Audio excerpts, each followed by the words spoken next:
Welcome back to Cryptids and Cold Ones. Oh, yeah. I'm John. Hey, you guys. I'm Evan.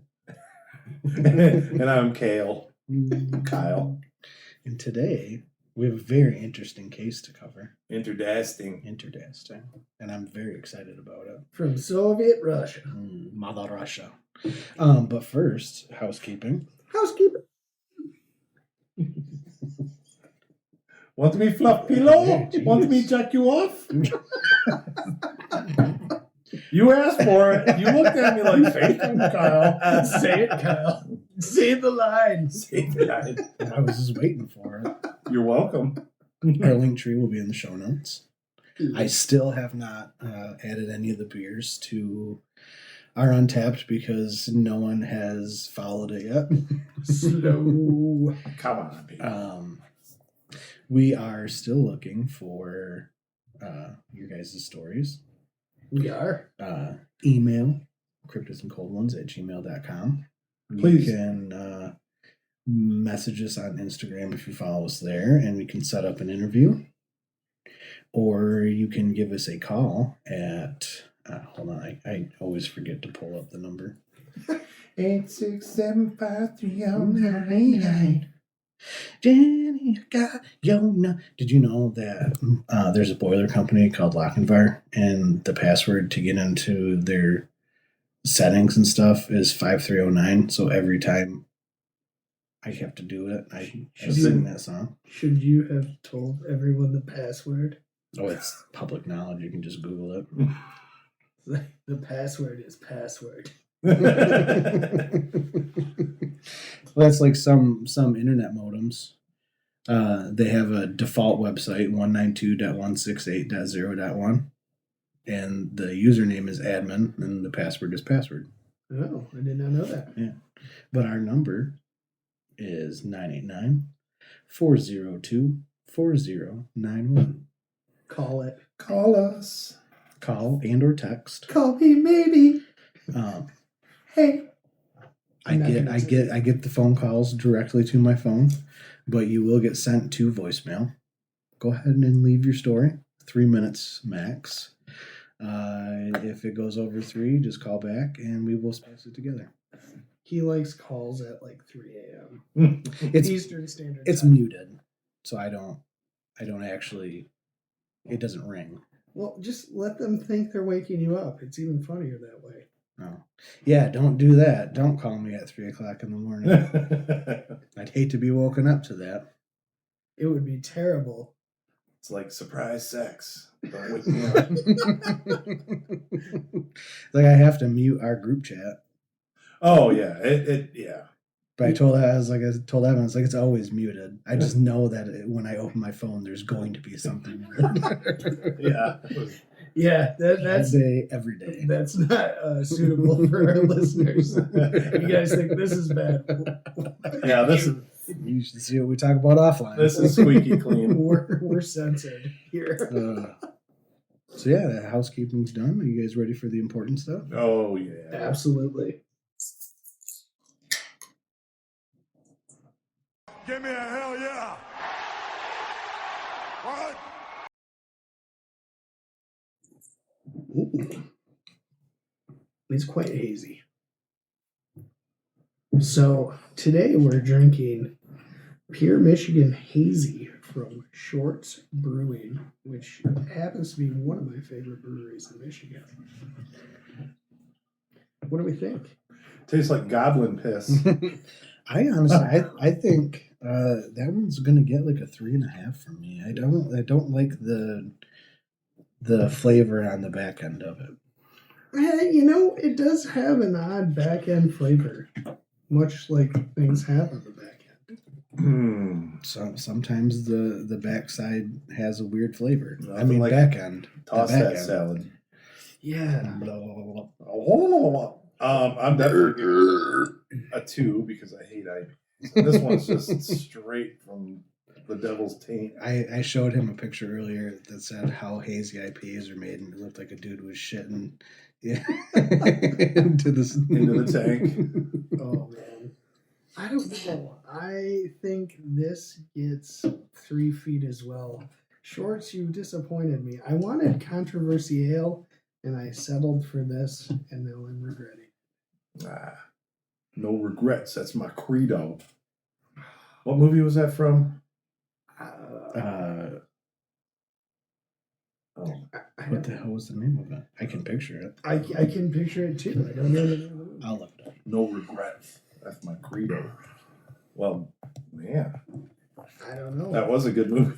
Jennifer Aniston, Jason Sudeikis. Jason Sudeikis. It's the one with the family in the RV, right? Yeah.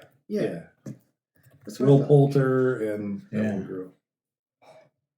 We cannot move on until we get this name. I keep drinking this IPA thinking it's going to get better. Well, I think our personalities. We're the Millers. Oh yeah, our personalities will get better as we drink. Yes. So I'm gonna just choke this down and probably another one, and then Not the only thing you'd be choking down. do some fat. Ooh. Ooh. Sorry, John's dad, that you had to hear that. Yeah, he swings it that way.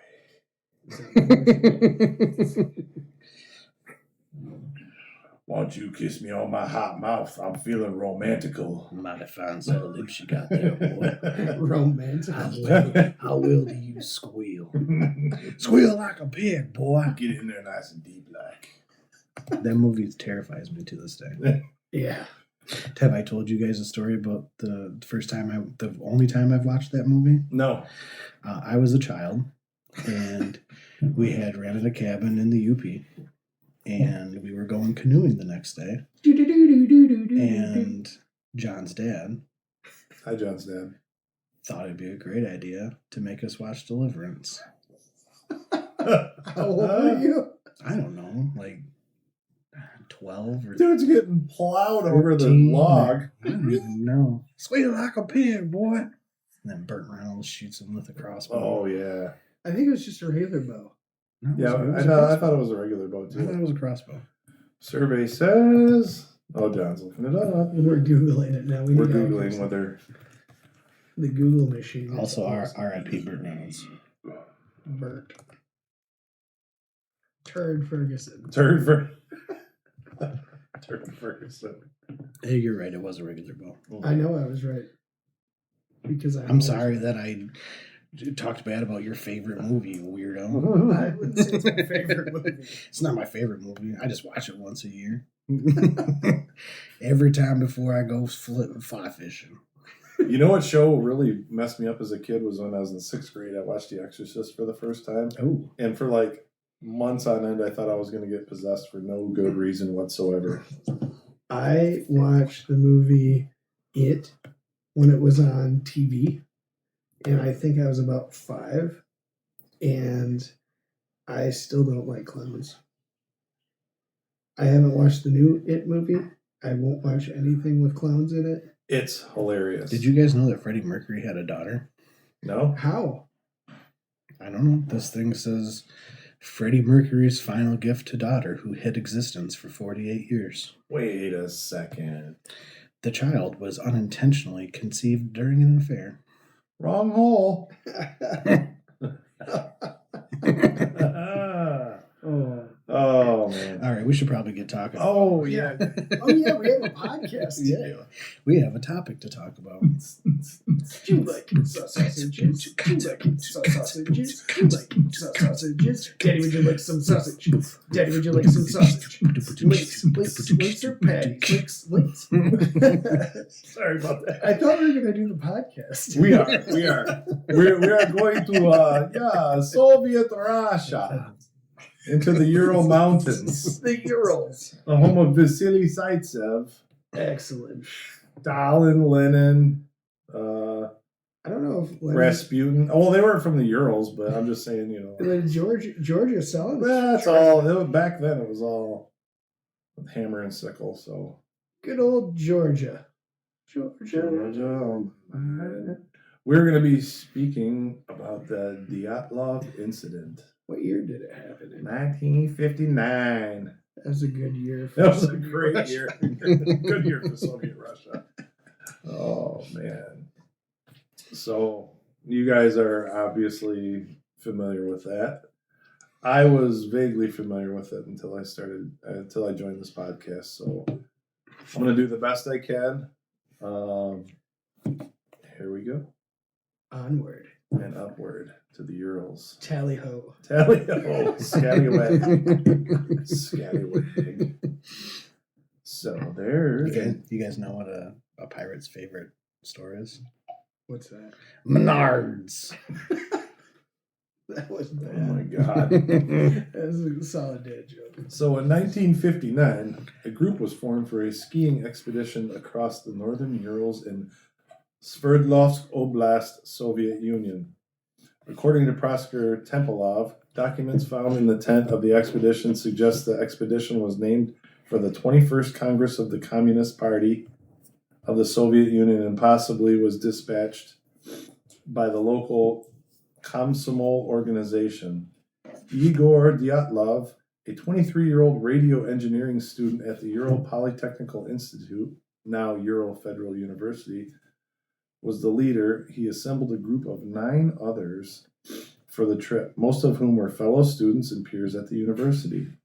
The initial group consisted of 8 men and 2 women, but one member later returned because of health issues. Each member of the group was an experienced Grade 2 hiker with ski tour experience and would be receiving Grade 3 certification upon their return. Spoiler alert. They did not receive their certification. No certifications were received in Soviet Russia. The Soviets, man. So at the time, Grade 3 was the highest certification available in the Soviet Union and required candidates to traverse 300 kilometers. The route was designed by Dyatlov's group to reach the far northern regions of the Sverdlovsk Oblast and the upper streams of the Lozva River. Also, I'm going to apologize in advance because there's a lot of fucked up names. Soviet Russia. Lots of V's and So, the Sverdlovsk City Route Commission approved the route. This was a division of the Sverdlovsk Committee on Physical Culture and Sport, and they confirmed the group of 10 people on January 8, 1959. Commissar approves. The goal of the expedition was to reach the Otorten, which is a mountain 10 kilometers north of the site where the incident occurred. This route, estimated as Category 3, was undertaken in February, the most difficult time to traverse. Reasonable. Yeah, so they did their homework. On January 23rd, 1959, the Dyatlov group was issued their route book, which listed their course following trail number 5. At the time, the Sverdlovsk City Committee of Physical Culture and Sport listed approval for 11 people. The 11th person listed was Semyon Zolotaryov, who had been certified to go with another expedition of similar difficulty. Was he the commissar? No, It's yet. like, if you turn around, we're going to shoot you with Yet, rifle is fine. The Dyatlov group left Sverdlovsk City, today it's Yekaterinburg, on the same day they received the route book. The group arrived by train at Ivdel, a town at the center of northern province of Sverdlovsk Oblast, in the early morning of January 25th, 1959. They then took a truck to Vishai, a Luri village that is the last inhabited settlement in the north. On January 27th, they began their trek toward Gora or Otorten. On January 28th, one member, Yuri Yudin, who had several health ailments, including rheumatism and a congenital heart defect, turned back because of a knee and joint pain that made him unable to continue. It was the knee pain, not the congenital heart failure he was going He through. probably also had gout. He had the gout He had the gout. and he got the jab. That's He got the Fauci ouchie. That's exactly what happened. Oh, Good Lord. Oh, the Soviets had one too. It's called like Sputnik 5 or something. They stopped giving it though. Long before we did.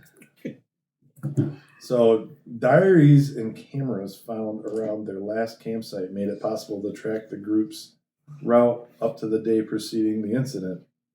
On January 31st, the group arrived at the edge of the highland area and began to prepare for climbing. In a wooded valley, they cached surplus food and equipment that would be used for the trip back. The next day, the hikers started to move through the pass. It seems they planned to get over the pass and make camp for the next night on the opposite side. But because of worsening weather conditions, snowstorms, and decreasing visibility, they lost their direction and deviated west toward the top of Kholat Syakhl. When they realized their mistake, the group decided to set up camp there on the slope of the mountain rather than move 1.5 kilometers. I just said it like that because that's how they spell it. Oh. They moved, rather than move 1.5 kilometers downhill to a forested area that would have offered some shelter from the weather. Uden speculated. Uden. Oh, I see what you did there. That's a German word. I know. I was Quote, like, what? Dylatov probably did not want to lose altitude they had gained, or he decided to practice camping on the mountain slope. End quote. Before leaving, Dylatov had agreed that he would send a telegram to their sports club as soon as the group returned to Vizhai. What's so funny? It's just like, we're going to send a telegram to our sports club.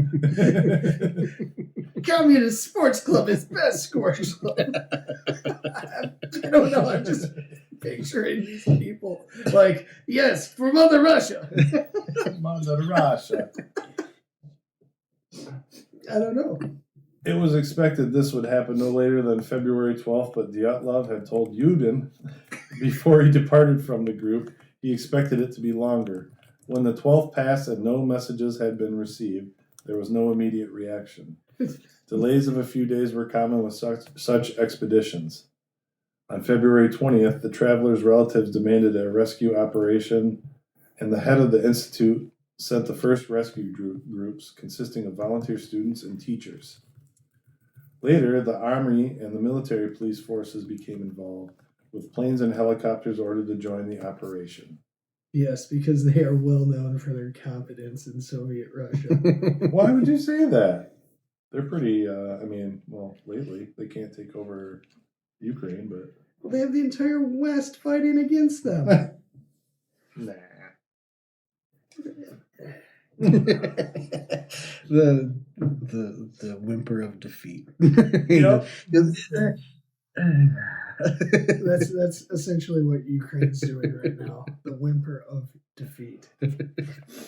So on February 26th, the searchers found the group's abandoned and badly damaged tent on Kholat Syakhl. That must be a mountaintop. Abandoned. So the campsite baffled the search party. Mikhail Sherevin, the student who found the tent, said the tent was half torn down and covered with snow. It was empty, and all the group's belongings and shoes had been left behind. Good old Mikhail. Mikhail. Investigators said the tent had been cut open from the inside.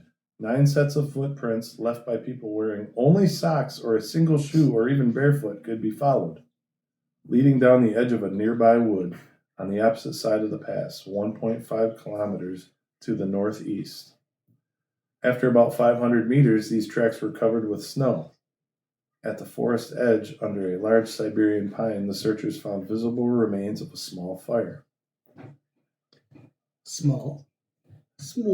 There were the first 2 bodies, those of, okay, here we go with these Russian names, Krivanashenko and Doroshenko, shoeless and dressed only in underwear. The branches on the tree were broken up to 5 meters high, suggesting that one of the hikers had climbed up to look for something, perhaps the camp.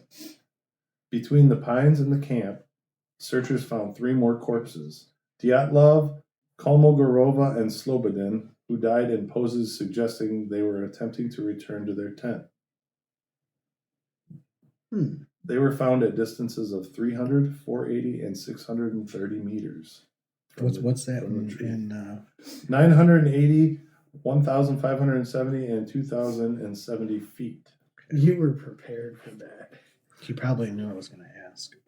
I Americanized it. I freedomized it. Hell yeah.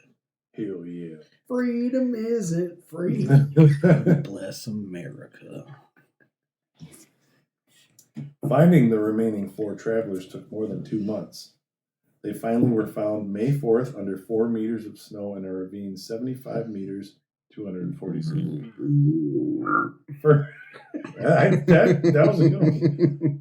They were found. That one had some soul. They were found under 4 meters, which is 13 feet for you freedom lovers, of snow in a ravine of 75 meters, 246 feet for you freedom lovers. How did they find them under that much snow? Further into the woods from the pine tree.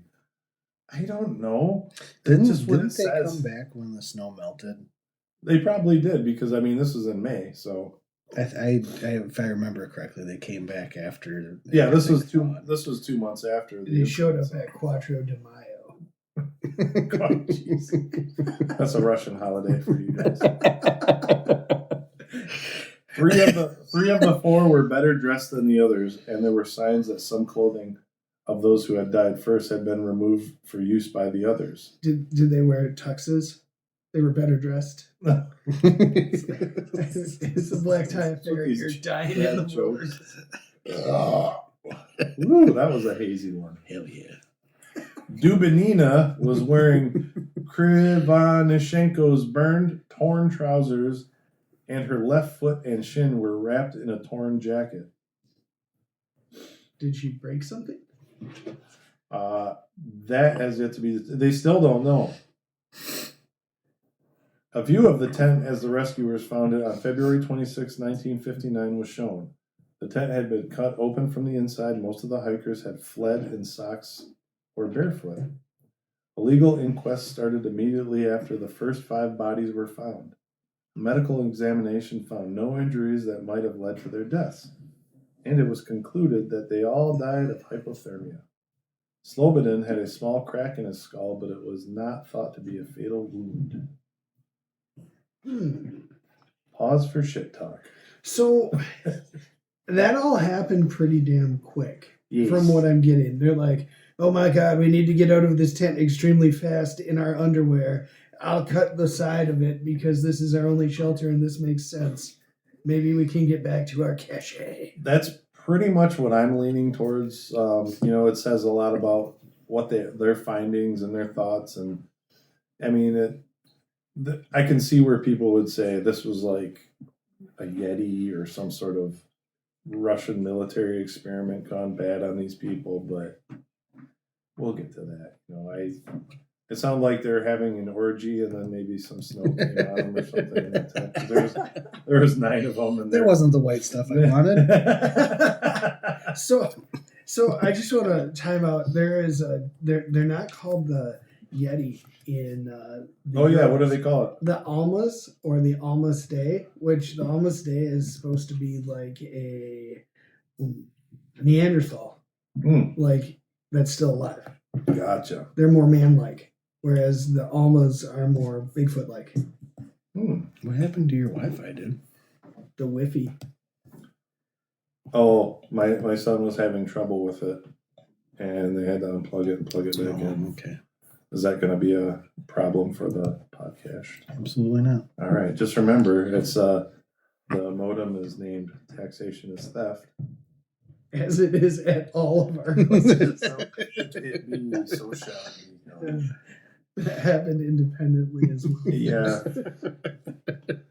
So an examination of these 4 bodies found in May shifted the narrative of the incident. 3 of the hikers had fatal injuries.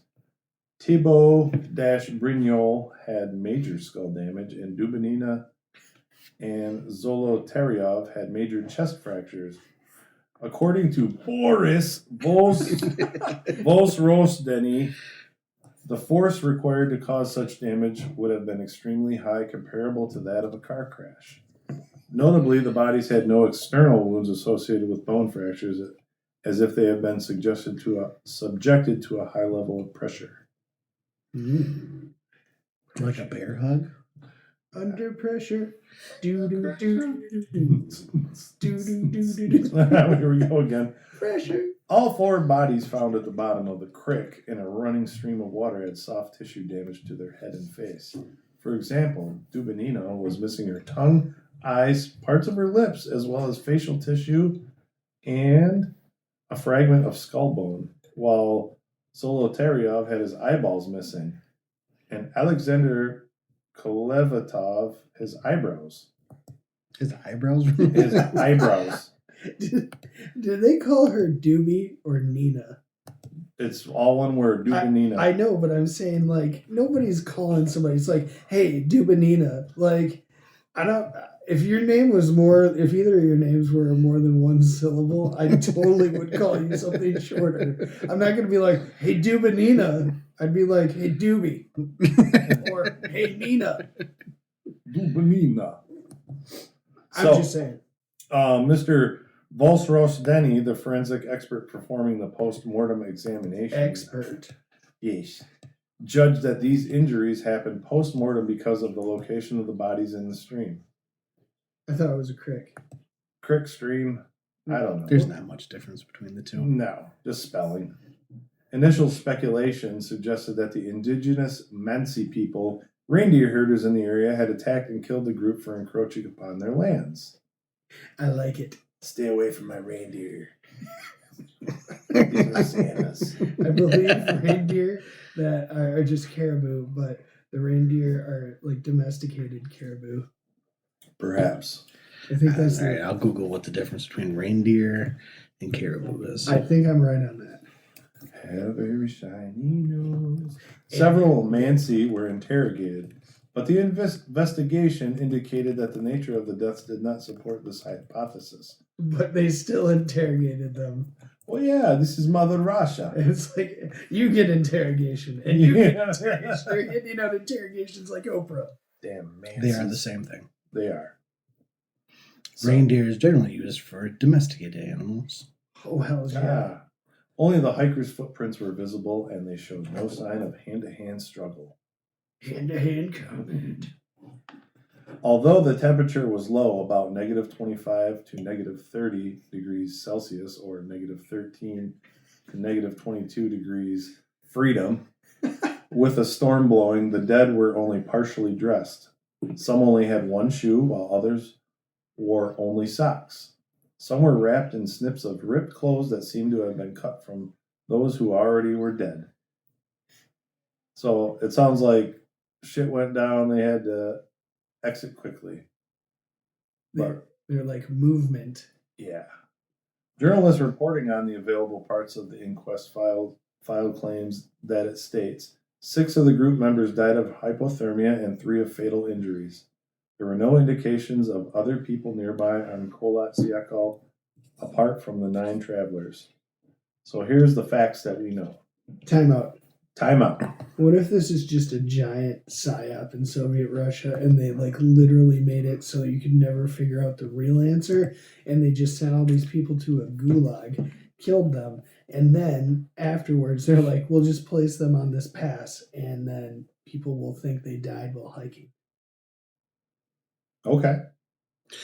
See, what actually happened was Russia was testing sounds for like to make people go crazy, and they were doing it out there on these people, and that's why they freaked out and ripped their way out of the tent.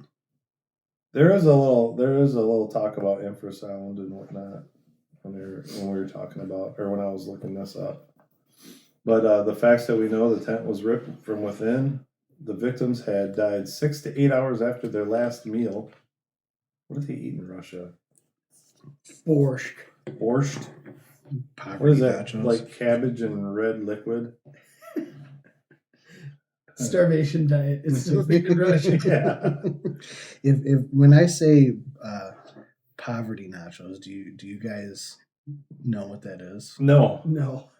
Really? Is this me? Please share. Yeah. This is when you just take a bunch of chips and throw them Oh. on a plate. Oh, and yeah, then, yeah. And then you just microwave some cheese on top. It's like, yeah. No, I've had those. Those are Yep. poverty nachos. Yeah. It's one of my favorite meals. So, you're giving me crap about the Scottish not being known for their cuisine. What are you talking about, like the Soviets? It's like, we're going to make fish jello. Like, what's wrong with you people? I sent you a TikTok a little bit ago where a guy's ranking his meals in the UK, and it's like just fries and cheese, but they don't melt the cheese. There's just like Oh, Kraft singles thrown on top of it. beans on toast. It's not that bad. I will shit on the UK all day long, but their food is not that bad. Are you sure? Because everything I've seen from their food, it looks horrible. Granted, I was drunk the entire time I was That's there. probably part of it. And everything's deep fried. It's wonderful. You can go to these chip shops and you're like, I have a Milky Way. Will you deep fry this? And they're like, sure. Anyway. So traces from the camp showed that all group members left the campsite of their own accord on foot. Speaking of feet, have we received any feet pictures yet?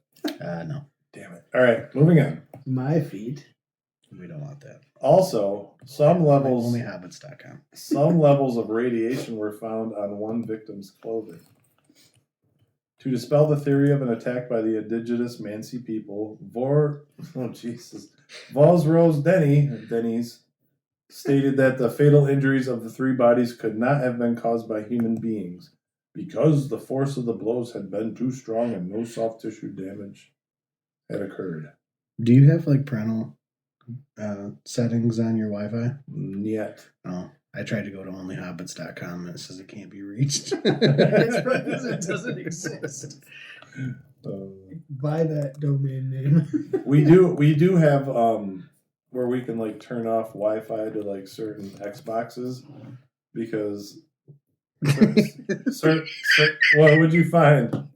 I googled onlyhobbits.com and someone on Twitter, their name is Only Hobbits and it says creatine sharts. Their name is creatine sharts, but their at is Only Hobbits. We need this. I'm gonna follow them on our Twitter. Is that a Twitter? It is. I'm doing that right now. So at the time, the official It's a 5'4" Asian dude. At the time, the official conclusion was that the group members had died because of a compelling natural force. That's hilarious. Please share. I can't read these out loud. Oh. Oh, goodness. I'm in the process of following creatine sharts. So in May 1955, or 59, they basically stopped caring about this incident. And so we move up to 1997, the year I graduated from high school. I'm old.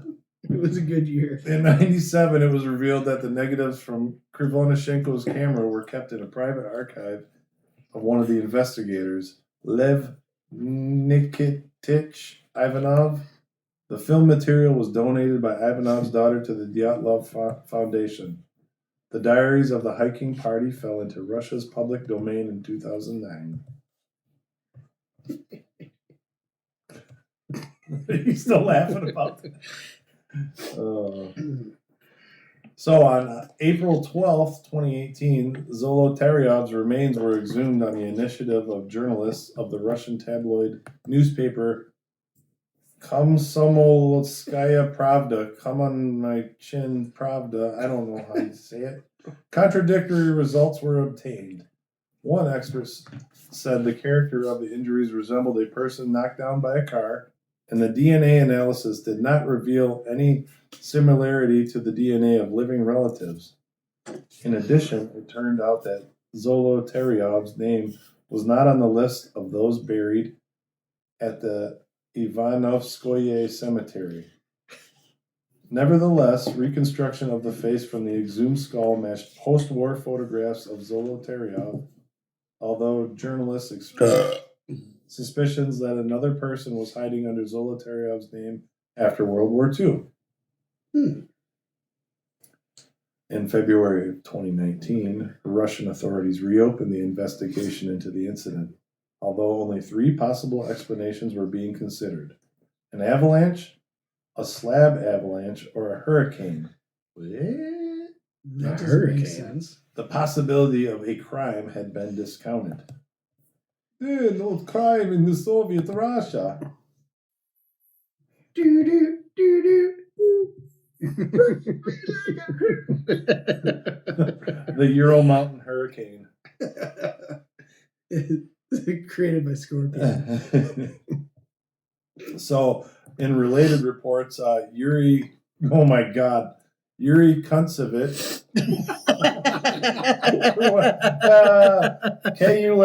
Kuntsevich, Kuntsevich, we're going to say Kuntsevich. Honey, Sorry, John. honey, you're being a real Kuntsevich. So, Yuri Kuntsevich, who was 12 years old at the time and who later became the head of Yekaterinburg-based Dylatov Foundation, attended 5 of the hikers' funerals. He recalled that their skin had a deep brown tan. Another group of hikers, about 50 kilometers or 31 miles in freedom speak, south of the incident, reported that they saw strange orange spheres in the sky to the north on the night of the incident. Similar spheres were observed in Evedell and adjacent areas continually during the period from February to March of 1959 by various independent witnesses.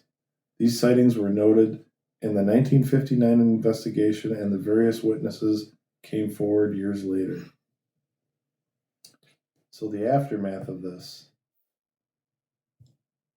Tomb of the deceased Mikhailovsko Cemetery in Yekaterinburg, Russia, Anatoly Gushin summarized his research in the book, The Price of State Secret is 9 Lives.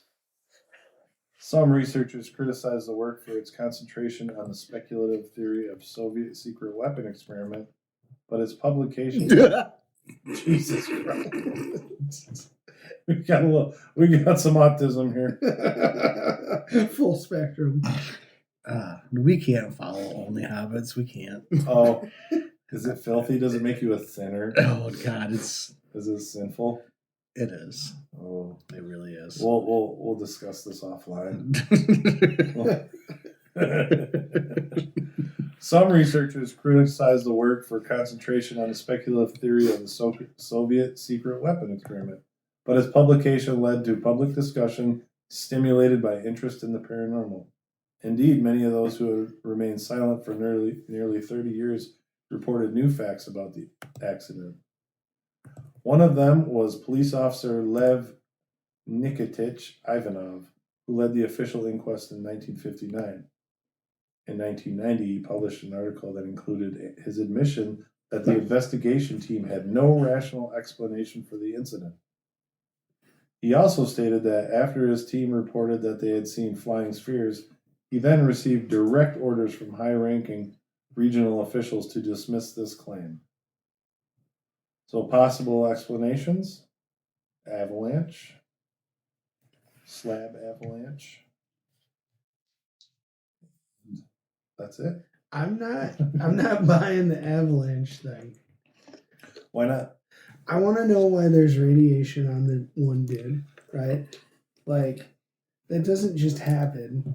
Was he working on something with radioactivity? I read another report. I chose to stick with this report because it had like a lot of the facts. But one of the reports was one of the members of the hiking team did actually borrow a piece of clothing from a family member that worked in some sort of plant, and that had high concentrations of some sort of uranium.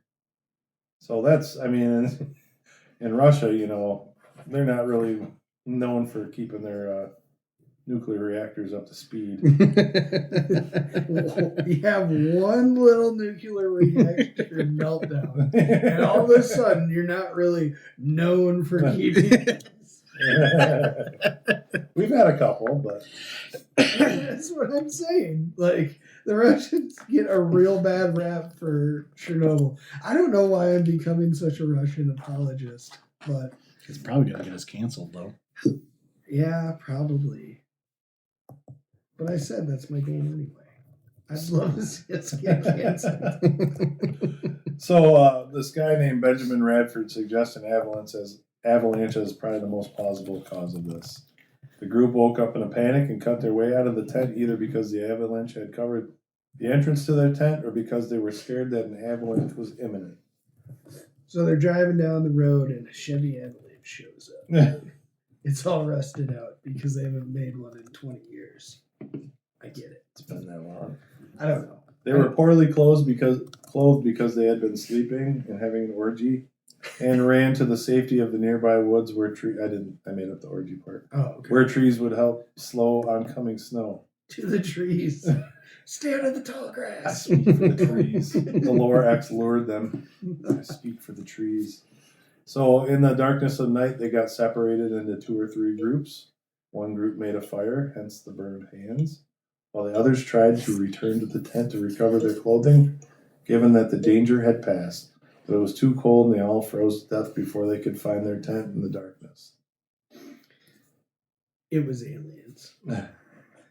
They just got dropped out, just like the other ones. That's the blunt The force missing trauma. 411? Yeah, it's like the blunt force trauma from Missing 411. They just really were pissed off about those ones. I'm just like, I don't like you. Thud.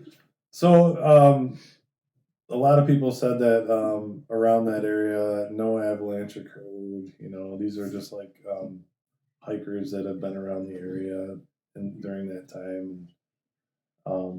So a lot of people do discount that an avalanche actually happened. But I think that's the most plausible thing. I mean, someone got slammed into a tree from an avalanche. It looks like a car crash. If it was an avalanche, wouldn't it have covered Right. everything? Right. Their tent. But like a slab kind of like just slides down and it's probably like in the middle of the night, and that's how I feel. I don't know. I would have liked to have been there and I would have liked that. I wouldn't have wanted and to be observed the area the day after. So when we make our time machine, Yeah, we'll just float about 50 feet off the ground in case there is an avalanche. They also say that they made camp at night and they chose an area of the mountain that was just a terrible place to set up camp, and that's when the avalanche actually happened. Well, it's a hard knocks life, and they weren't level 3 hikers or whatever. They were only level 2. And that is exactly why they will never be level 3. I think it was the infrasound. The Russians were testing something out, and they were there, and it made them go crazy. I mean, possible. I'll buy that more so than the avalanche. It just doesn't make sense because, like you were saying, like everything would be covered in snow. Even if it was a slab avalanche, it would have like knocked their tent down, and it would have made it very difficult for them to have found their fire, and like all that stuff was intact. True. And the avalanche thing doesn't make sense to me. Plus, the Soviets like totally agreed with it being an avalanche, and we know they're not the most reliable sources. So I don't know. I don't know about infrasound. What if they did something else to make them crazy? Like, you know, the KGB, FSB, who was it? Gave them LSD because no government's ever done that. Yeah, it's LSD. They put LSD in the supplies and they're like, let's see what's going on. We're back to LSD. It's always LSD. They were working on creating a Manchurian candidate, and they wanted to do it with these hikers that were level 2. Spoiler, they did not make level 3. Man, they sucked at hiking. I don't know. That's my thoughts. My thoughts are definitely something else was going on. It was not an avalanche. Listen, I've gone hiking a lot of places, and I've never died in an odd way. So I guess I'm better at hiking. Have you hiked in the Urals, and were you a level 2 working on a level 3 certification? What level hiker are you? Level awesome. Oh. It's the equivalent to level 35. I'm like the most evolved Pokemon ever. Get it, hike them all. Your name would be Autismo. I seen a thing earlier. It says, FYI, if you put your cats in the microwave, they will not become Pokemon with fire elements. That's like, my buddy had a turtle in college, and we had to convince my other buddy to not put it in the microwave. He was so messed up. He was like, Matt, we gotta put your turtle in the microwave so it turns into a Teenage Mutant Ninja Turtle. And like we had to physically restrain him. But that's not how they got their mutation. Well, that was his idea, and it made Secret sense. of the ooze. It was the secret of the ooze. Based on all the cocktail of things he was on at that point. I saved that turtle. I'm proud of you. What was its name? Chewbacca. That's a terrible name. Turtle. I'm just telling you. Oh, man. How are we doing on time? We are at 45 minutes. Oh, wow. All right. Bye, guys. Adios. We've made an episode. We hit it. I really don't have anything else. I mean, to add to that, I think that there was some experimentation going on. I'm in agreement with you on that. I mean, why else would they make it all secretive and shit? How do you explain? Well, let's go to like eyeballs missing, tongue, lips, eyebrows. Do you think that's just local wildlife? Maybe he was just getting a little snacky maybe snack? he was just really surprised. You know, like These cartoons, eyebrows, which yeah. were No, I think it was something not as sexy, but like an avalanche. It's just like a slab, like a how like the snow falls off your roof. Yeah. Kind of like the top layer, probably warmed up, and not like a whole Well, it was really cold because it was February. February. But okay, so they found those bodies with the missing parts on Quattro de Mayo. And I guess my take is local wildlife, or even like thawing and stuff. Like Right. they just That's what I was thinking too. Like, who knows? Birds could have pecked that stuff out. Yeah, that's what I was thinking too. So birds aren't real, John. Oh, that's right. I forgot. What was that? Prometheus? Zeus put him on the mountaintop to get his eyes pecked out every day because he stole fire from him and gave it to the humans. Yeah, now you're welcome for that. That sounds terrible. Not good. I don't nope. Oh, that's like that. The Persians used to do the thing where they like suspended your body in like boats and covered you in honey and fed you honey and milk, and then You pooped it all out. you pooped it all out, and then flies and stuff showed up, and they just slowly ate you, and then they'd reapply the honey every day to get more. They usually put you in like a tepid pool of water Yeah, and let you that piss and sounds, shit all over yourself. that sounds like the worst way to die. The Bronze Bull, I think, would be the worst way to die. That'd be quicker though. Not necessarily. Depends on how big of a fire they put underneath it. Yeah. That could be. Speaking of, Evan Bronze bowled some burgers and hot dogs the other day. I had my first fully cooked cold hot dog on the inside. It was a beautiful thing. You look like you had your mind on other things when you were cooking. Like, is my kid gonna jump in that water? Yeah, I was concerned about that. My son had his birthday party. Yeah. Happy birthday, young lad. Yes. Oh man. But I'm glad I got that in there. I had to let that out. I was telling John about that before you got here. This is the third time he's brought it up tonight. He was pretty upset about those. I was concerned. I was like, what's going on? Oh, I should have just cooked them faster. I'm sorry. That's okay. Well, we forget. I told him, I said, back in the day, Evan would make us burgers all the time. Yeah. And they were really good, but we were drinking pretty heavily at the Yeah. time. Yeah, you were stone sober. Well, Hank Hill would be very upset with you. It was- You did not use he would- propane. He would form the patties, but he would also mix barbecue sauce in with the meat, and All sorts of other spices. it was really good. I know. I'm only good at cooking when I'm drunk, guys. There was one time he's like, "Hey, you want a burger?" And I was like, "Yeah, sure." And he made me one, and he handed it to me, and I took a bite out of it, and he's in the kitchen giggling.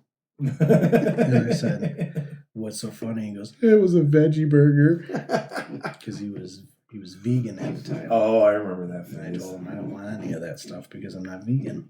And then he tricked me. I did. After you ate it? I was in the process of eating it, and I noticed him giggling. You know how he giggles where he like covers his face. It's Blake. Oh, that was a pretty gay face. Oh well. I don't know about you guys, but I think it's never too late to climb onto a mountain, get attacked by something, and become a cryptid. Yeah. Don't be donya. Bye, guys. Good night. Good night.